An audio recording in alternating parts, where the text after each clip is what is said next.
जो वेसल लेके आया हूँ उसमें 46,000 मेट्रिक टन्स की एलपीजी थी।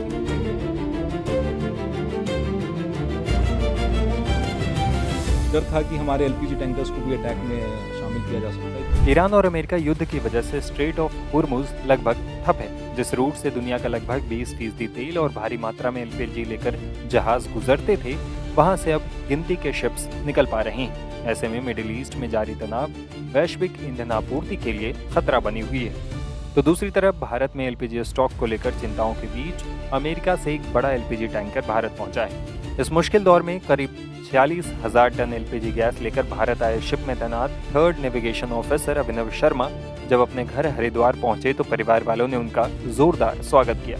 युद्ध के बीच एलपीजी टैंकर लेकर अमेरिका से भारत आना कितना चुनौतीपूर्ण था, क्रिस्टोबल शिप के जरिए 44 दिनों में 24,000 किलोमीटर की यात्रा कर भारत पहुंचने वाले अभिनव शर्मा ने खुद बताया है। सफ़र काफ़ी डिफ़िकल्ट था और हमें जानकारी मिल रही थी कि भारत में ऐसे एलपीजी की किल्लत हो रही है और स्टॉकिंग की भी इश्यूज आ रहे थे कि लोग उसको अल्ट्रा स्टॉकिंग के रूप में स्टॉक कर रहे थे, शॉर्टेज हो रही थी।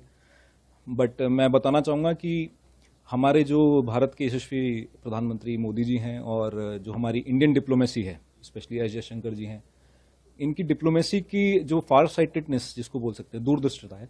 नवंबर 2025 में भारत ने पहले ही ये भांप लिया था कि इस प्रकार की सिचुएशन बन सकती है। उस नाते यूएस से एक बड़ी 3 कंपनीज के साथ एक 2.2 ट्रिलियन मेट्रिक टन्स के हिसाब से उन्होंने डील कर रखी थी। तो उसका पहला कंसाइनमेंट हमें बोला गया था लाने के लिए फरवरी में। तो जो ये सिचुएशन बनी और मोदी जी जब कह रहे थे और बाकी लोग भी कह रहे थे कि पैनिक करने की बात नहीं है, तो वो इसी बेस पे कह रहे थे कि हमने और ऑल्टरनेटिव्स ढूंढे हुए हैं। उस ऑल्टरनेटिव का एक हिस्सा यूएस से एलपीजी लाना था, जिसकी जिम्मेदारी मुझे और मेरी टीम को थी, तो वो हम लोग लेकर के आए। कितनी एलपीजी आप लेकर आए एलपीजी और कितने जहाज पर आप? मैं जो वेसल लेके आया हूँ उसमें 46,000 मेट्रिक टन्स की एलपीजी थी, जो कि लगभग 33 लाख 32 लाख सिलेंडर्स के आसपास आप मान सकते हैं, डोमेस्टिक सिलेंडर्स। वो लेकर के हम आए हैं और पहला कंसाइनमेंट हमने उड़ीसा में पारादीप में इंडियन ऑयल कॉर्पोरेशन को दिया है। अच्छा, तो जो सफर था आपका भाई साहब, जो रूट था आपका, उस रूट पर किस तरह की दिक्कत आपको आई, कैसे आपने रूट मैनेज किया? जी, जो हमारा पहले इनिशियली रूट प्लानिंग जो होती है, पैसेज प्लानिंग, उसके हिसाब से हमें जाना था स्विस कैनाल के थ्रू। तो स्विस कैनाल रेड सी वाला जो एरिया है, ये पड़ता है इजिप्ट, इजराइल और लेबनान के पास। तो वो एक वॉर जोन डिक्लेयर हो गया था 28 फरवरी को जब पहला अटैक हुआ। तो अचानक से हमें फिर मिड अटलांटिक से अपना रूट चेंज करना पड़ा, जो कि हम फिर साउथ अटलांटिक ओशन से निकल के आए हैं और फिर केप ऑफ गुड होप जो साउथ अफ्रीका का एक पॉइंट है, वहां से हमने डेविएट करके इंडियन ओशियन और अरेबियन सी के थ्रू होते हुए वेस्ट बंगाल बे ऑफ बंगाल के थ्रू आते हुए हम उड़ीसा आए। अटैक्स भी हुए वहाँ पर, यूएस ने अटैक भी किया था, वो काफी क्लोज बताया आपने। जी, अटैक्स हो रहे थे। हमें भी डर था कि हमारे एलपीजी टैंकर्स को भी अटैक में शामिल किया जा सकता है, क्योंकि बहुत लिमिटेड एलपीजी टैंकर्स उस समय सेल कर रहे थे। तो सब जो दुश्मन देश हैं उनकी निगाहों पे रहता ही है कि कौन सा कंसाइनमेंट किधर जा रहा है। तो पनामा फ्लैग होने के नाते भी हम लोग जो है टारगेट पे थे from Israel and from Iran and China. तो हमें इन्फॉर्मेशन मिल रही थी कि आप अपने रूट्स डिक्लेयर मत कीजिए पहले से, आप मत बताइए डेस्टिनेशन क्या है। तो उसी नाते हम चलते रहे और फाइनली जब हम इंडियन टेरिटोरियल वाटर्स में आए तो हमें फिर इंडियन नेवी ने और कोस्ट गार्ड ने एस्कॉर्ट किया और हम सेफली डिलीवर कर पाए। फ्यूल और राशन की बड़ी दिक्कत आई? हाँ, फ्यूल की दिक्कत इसलिए है क्योंकि जो प्लानिंग हम इनिशियली करते हैं उसका फ्यूल हम पहले ही डिसाइड कर लेते हैं कितना होना चाहिए। तो फ्यूल की दिक्कत हमें आई। साउथ अफ्रीका में जब हम क्रॉस कर रहे थे तो वहाँ पे रुक करके हमें फ्यूल भी लेना पड़ा, जो कि बहुत रिस्की था, क्योंकि अगर आप बंकर्स ले रहे हैं और आपको टाइमली डिलीवर नहीं कर पाए एलपीजी गैस, तो बहुत हाहाकार मच सकता है। तो वो भी एक रिस्क हमने लिया और साथ में फिर राशन की प्रॉब्लम भी हमें आ रही थी। एंड में आते आते दाल चावल पे ही आ गए थे, तो सुबह शाम वही खा करके हमने काम चलाया। कितने मेंबर्स सवार थे शिप पर? 24 मेंबर्स थे इंक्लूडिंग मास्टर। तो 24 लोग थे, सब इंडियंस ही थे। जी, आपने बताया अभी कि वेदर की दिक्कत थी और टेम्परेचर की काफी दिक्कत थी, अगर कम होता तो वो किस तरह? वेदर की दिक्कत इसलिए थी क्योंकि हम पहले से ही ये अप्रिशिएट वो कर लेते हैं कि कैसे हमारा वेदर फेस करना पड़ेगा हमको, लेकिन अचानक से अगर रूट चेंज करना पड़े तो वो एक नेविगेशनल हैजार्ड हो जाता है वेसल के लिए। तो अचानक से हमने काफ़ी चीज़ें फेस करी। साउथ अटलांटिक ओशन में मौसम भी अच्छा नहीं था और जब हम नीचे आते हैं साउथ अफ्रीका की तरफ तो हमें ऑपोजिट करंट्स बहुत मिलते हैं, तो उनको भी फेस करना पड़ा। तो रूट चेंज करने के कारण से ये सब चीज़ें हमें फेस करनी पड़ी। जी, लगभग कितना रूट था, कितना रूट था आपका, और युद्ध की वजह से कितना लंबा रूट था? लगभग 12,000 नॉटिकल माइल्स के आसपास हमारा टोटल रूट बना। जो युद्ध की वजह से हमारा बढ़ गया वो आप मान सकते हैं 3,000 नॉटिकल माइल्स। अगर हम निकल के आते हैं रेड सी के थ्रू तो हमारा छोटा पड़ता। तो पहले हमारा कंसाइनमेंट मुंबई में डिलीवर होना था, बट मुंबई में हमारे जो नंदा देवी और शिवालिक आ गए थे ऑलरेडी, तो हमें फिर वहाँ से चेंज करवा करके भेजा गया ईस्ट कोस्ट पे।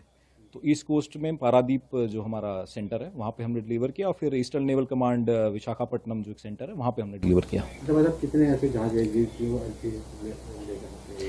एलपीजी लेने वाले हमारे जो भारत के लिए काम कर रहे हैं लगभग 500 के आसपास जहाज होंगे, लेकिन सब वर्किंग नहीं है अभी। कई स्टॉल्ड हैं, कई बार कार्गो भी नहीं मिलता है। कार्गो की बहुत लंबी वेटिंग है, जैसे कि यहाँ पे आप देख रहे थे, ऐसी टैंकर्स के लिए भी वेटिंग है लोडिंग के लिए। तो वो मैंने जैसे पहले बताया कि मोदी जी और अपने जो एस जयशंकर जी हैं उनके कारण से पहले से ही हमने डील कर ली थी कि हमें प्रायोरिटी पे एलपीजी दिया जाए। उसके कारण से हमने पहला कंसाइनमेंट जो है फरवरी में ले लिया था। अच्छा भाई साहब, जिस तरह के ये हालात है तो उसको लेकर परिवार में भी चिंता बनी रहती है। जी जी, उसको कैसे फेस कर रहे थे, कैसे फेस? परिवार से मैं टच में था, बीच बीच में मेरी बात होती रहती थी, लेकिन लगातार टच नहीं बन पा रहा था क्योंकि अपने सैटेलाइट के सिग्नल्स चले जाते हैं। तो जब सैटेलाइट सिग्नल नहीं होंगे, वीसैट सिग्नल नहीं होंगे, तो आप बात नहीं कर सकते। तो उस समय फिर हमें प्रॉब्लम हो रही थी। घर वाले निश्चिंत हो गए थे, जैसे कि मैंने बताया कि हम सेफ हैं, सही लोकेशन पे हैं। ज़्यादा हम सिक्योरिटी रीजंस की वजह से अपने पोजीशंस भी नहीं बता सकते थे। बट हाँ, घर वाले थोड़ा डरे हुए थे, बट भगवान का आशीर्वाद था, माँ गंगा का आशीर्वाद था, तो कोई इशू नहीं था। अब घर पर आ गए आप, किस तरह स्वागत हुआ, कैसे? घर पर आए तो एक आंखों में खुशी थी घर वालों के, और उन्होंने गले लग करके मिठाई खिला करके स्वागत किया, और बाकी सब आस पड़ोस के लोगों ने स्वागत किया। अच्छा भाई साहब, इस पूरे उसमें सरकार का या फिर किस तरह का सहयोग है? सरकार का पूरा सहयोग रहा, क्योंकि सरकार ने जिस तरीके से ऊर्जा सुरक्षा मिशन चलाया और उसके नाते इंडियन नेवी और कोस्ट गार्ड्स ने हमारी हेल्प करी, तो ये पूरा सहयोग रहा। और फार साइटेडनेस इंडियन डिप्लोमेसी की तो जानी मानी है वर्ल्ड में, तो उसका भी पूरा योगदान रहा। अच्छा, कोई ऐसी बात हो जो आप शेयर करना चाहते हो या फिर? शेयर यही कर सकते हैं कि बहुत क्रायोजेनिक कार्गो है एलपीजी। जैसे कि लोग समझते हैं कि एलपीजी बहुत इजीली आ जाएगा, ऐसा नहीं होता है। -44 डिग्रीज पे हम लोग कैरी करते हैं इसको, और हल्के से टेम्परेचर वेरिएशंस या प्रेशर वेरिएशंस हो जाएं तो एक बहुत बड़ा ब्लास्ट हो सकता है, जिसकी इंटेंसिटी आप मान लीजिए हिरोशिमा के बराबर, मतलब 3 गुना ज़्यादा उससे इसकी इंटेंसिटी हो सकती है। तो बहुत क्रिटिकल कार्गो है, बहुत स्पेशलाइज्ड ऑफिसर्स ही इसको चला सकते हैं। तो ये एक इन्फॉर्मेशन मैं देना चाहूँगा, क्योंकि लोगों को लगता है कि शायद एलपीजी बहुत इजीली आ जाती है। बहुत इजी नहीं है, बहुत डिफिकल्ट टास्क रहता है। लोडिंग और डिस्चार्जिंग में भी बहुत डिफिकल्टीज आती हैं, तो बहुत क्रिटिकल ऑपरेशंस हैं। हम लोग कई बार 22-22 घंटे भी जागते थे। लगभग आने से पहले 6 दिन तक तो मैं 22 घंटे ही काम करके आ रहा था। 2 घंटे की नींद मिल जाए तो बहुत बड़ी बात थी।